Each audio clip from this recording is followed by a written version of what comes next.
अब आइए हम मरीज़ की मुख्तलिफ सिचुएशंस के ऊपर डिस्कस करते हैं। खूब मरीज़ मिसाल के तौर पर यूरिन बैग में के साथ किस तरह वज़ू किया जाए, किस तरह नमाज को अंजाम दिया जाए। खूब यूरिन बैग, इंसान नजासत को उठाए हुए है, ज़ाहिर है ये एक इख्तियारी हालत तो नहीं है, ये एक ऐसी ज़रूरत है कि जिसमें और कोई दूसरा ऑप्शन नहीं है, मजबूरी है, ये ज़रूरी है। ये अगर ज़रूरी नहीं है, मजबूरी नहीं है, तो इंसान के लिए वाजिब है कि नॉर्मल तरीके से इबादतों को अंजाम दे। लेकिन अगर मजबूरी है, बीमारी है, इलाज ज़रूरी है, मजबूर है ये शख्स, कोई मुज़ायक़ा नहीं है। आमतौर पर यूरिन बैग का आज़ाए वुज़ू से कोई ताल्लुक़ नहीं है। वो फ़र्ज़ है कि आप वुज़ू कर सकता है, वो खूब नॉर्मल वुज़ू करेगा वो, और अगर नॉर्मल खड़े रहकर नमाज पढ़ सकता है, अब वो चाहे बैग को हाथ में पकड़ के रखता है या बैग को मिसाल के तौर पर किसी तरीके से अपने बदन से बांध लेता है, अगर नमाज पढ़ सकता है नॉर्मल तरीके से वुज़ू करेगा, नॉर्मल तरीके से नमाज पढ़ेगा। लेकिन अगर वो नॉर्मल तरीके से नहीं खड़े रह सकता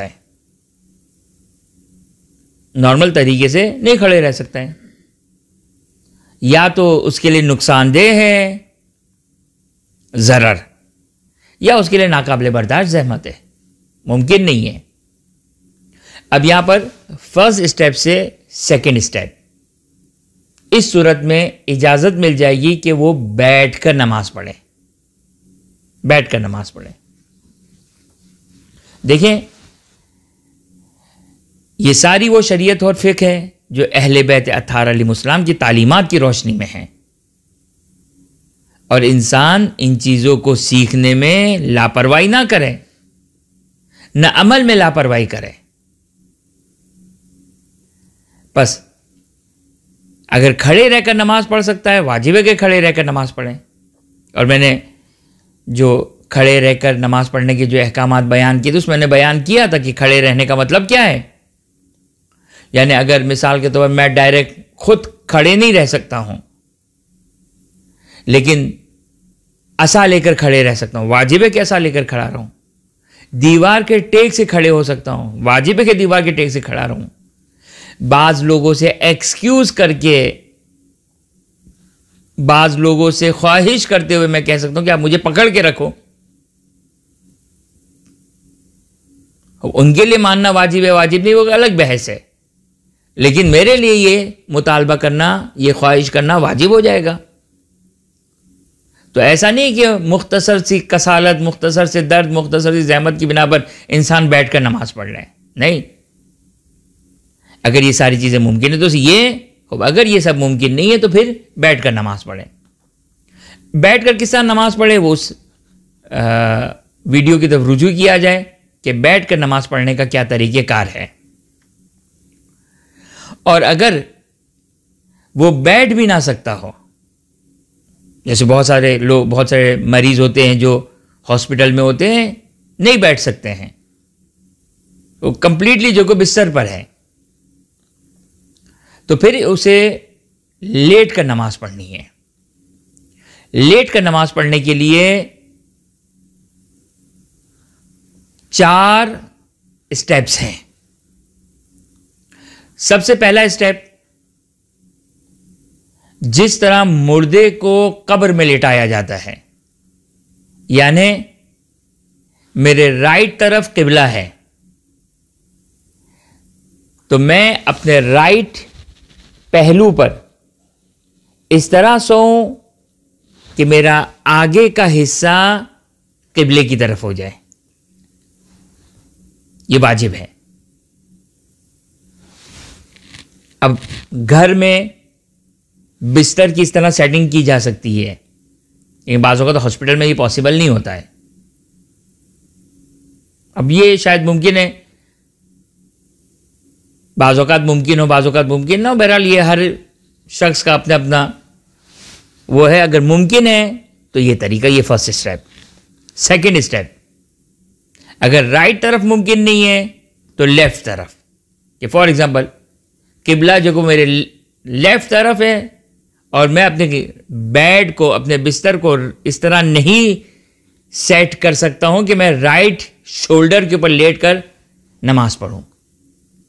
लेफ्ट शोल्डर के ऊपर पॉसिबल है तो वाजिब second step left side, left shoulder के ऊपर लेटूं और मेरा आगे का हिस्सा किबले की तरफ हो। अगर यह भी पॉसिबल नहीं है तो फिर इस सूरत में पीठ के बल जो हालत एहतिजार में है, जब इंसान मर रहा होता है तो वाजिब है कि इंसान, इस हालत को कहते हैं हालत एहतिजार, वाजिब है कि इंसान पीठ के बल इस तरह लेटे कि इंसान के पैरों के तलवे किबले की तरफ हो। लिहाजा अगर मिसाल के तौर पर अगर मैं बिस्तर पर लेटा हूं, बीमार हूं, नहीं खड़ा हो सकता हूं, बैठ भी नहीं सकता हूं, राइट और लेफ्ट का भी ख्याल नहीं रख सकता हूं, तो अब मैं पीठ के बल इस तरह लेटूं कि मेरे पैरों के तलवे किबले की तरफ हो। ये तीसरी सिचुएशन। और चौथी सिचुएशन ये कि नहीं, ये कुछ भी पॉसिबल नहीं है, न राइट न लेफ्ट न पीठ, नहीं, और कुछ नहीं हो सकता है, न बेड हिल सकता है। और इस सूरत में सही है, मजबूरी है। अब मजबूरी की सूरत में जिस तरह भी उसके लिए मुमकिन हो नमाज पढ़ने सही है। अब किस तरह नमाज पढ़ेगा और वो भी हम इख्तिसारन बयान कर दें कि अल्लाहु अकबर कहे, अलहम्द पढ़े, सूरा पढ़े, सर का इशारा करे रुकू के लिए और ज़्यादा यानी थोड़ा सा सर का इशारा करे रुकू की नियत से और ज़्यादा सर का इशारा करे सजदे की नियत से। यानी इसमें मिसाल के तौर पर ये मैं अगर लेटा हुआ हूँ, अलहम्द सूरा पढ़ लिया, थोड़ा सा सर झुकाया रुकू की नियत से। अगर सर झुका हुआ ही है तो मैं अपने सर को पहले सीधा करूं, फिर रुकू की नियत से सर को झुकाऊं, तो ये हो गया मेरा रुकू। सुभान रब्बिल अज़ीम व बिहम्दे, अल्लाहुम्मा सल्लि अला मुहम्मद व आल मुहम्मद, सर को उठाया, ये रुकू हो गया। सर स्ट्रेट पोजीशन से रुकू की, सर झुकाऊं और फिर सर को उठाऊं, सर से रुकू से उठने की नियत से, ये हो गया रुकू। उसके बाद सजदे के लिए सर झुकाऊं, थोड़ा ज्यादा सर झुकाऊं और फिर स्ट्रेट अपने सर को करूं, फिर दोबारा सर झुकाऊं और फिर दोबारा स्ट्रेट करूं, ये हो गए 2 सजदे। और तशहुद और सलाम नॉर्मल तरीके से पढ़ा जाएगा। अब ये लेट कर नमाज पढ़ने का तरीका हो। बस अब ये पूरा एक तरीका आ गया कि किस तरह पहले वाजिब है कि खड़े रहकर नमाज पढ़े, फिर वाजिब है कि अगर खड़े नहीं रह सकता है, हरजी है या ज़ररी है, हरज है, नाकाबिल बर्दाश्त ज़हमत है या डर है, खौफ है नुकसान होने का, तो फिर बैठकर, अगर पॉसिबल नहीं है इन्हीं वजूहात की वजह से, तो फिर लेट कर 4 सिचुएशन को हमने आपकी खिदमत में बयान किया। बस जिनको यूरिन बैग्स लगे हुए हैं कोई मुज़ायक़ा नहीं है, कोई मसला नहीं है, ज़ाहिर फ़र्ज़ ये है कि मजबूरी है। अब एग्जैक्टली ये यूरिन बैग किस तरह इंसान के बदन में लगी होती है, अगर मिसाल के तौर पर वो एक नलकी जो वो मिसाल के तौर इंसान के बदन में जाती है और उससे जो कि वो यूरिन बैग आपकी खिदमत में अर्ज़ कर दूँ ये कि खुद यूरिन बैग नमाज में उठाने में कोई प्रॉब्लम नहीं है, यानी मेरा बदन, मेरा लिबास नजासत से आलूदा नहीं होना चाहिए। अगर मैंने यूरिन बैग उठाया हुआ है, या जैसे मिसाल के तौर पर ब्लड बैग उठाया हुआ है, मेरा बदन या मेरा लिबास आलूदा नहीं है तो कोई प्रॉब्लम नहीं है, वैसे ही कोई प्रॉब्लम नहीं है। तो यूरिन बैग में ऐसा कोई प्रॉब्लम नहीं है। अगर मेरा बदन या लिबास नजीस से पाक करना मुमकिन है तो पाक करना होगा, अगर पाक करना मुमकिन नहीं तो माफ, जिसका मसला आगे जाके बयान करेंगे।